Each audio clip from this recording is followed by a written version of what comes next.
మా అత్తమ్మ ఎల్లిపాయ కారం చేస్తే నేను అన్నం మొత్తం ఎల్లిపాయ కారంతో తింటుంటే అంత బాగుంటుంది టేస్ట్. ఎన్ని కొత్త రకం వంటలు వచ్చినా పాత వంటలను అయితే బీట్ చేయలేమనిపిస్తుంది.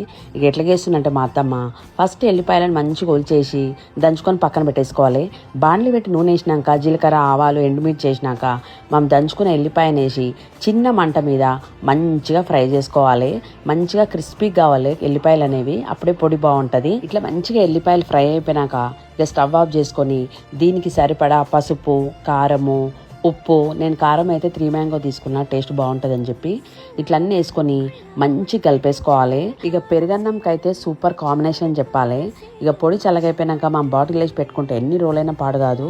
ఇక అదే బాండ్లీలా కొంచెం అన్నం వేసి నెయ్యి వేసి మంచిగా కలిపిన బట్ టేస్ట్ అయితే సూపర్ ఉండే. ఇంకా ఆ కాలంలో అయితే డెలివరీ అయితే బాలింతలకు కంపల్సరీ ఎల్లిపాయ కారం అయితే చేసి పెడుతుర్రి. టేస్ట్ అయితే చాలా బాగుంటుంది, ట్రై చేయండి.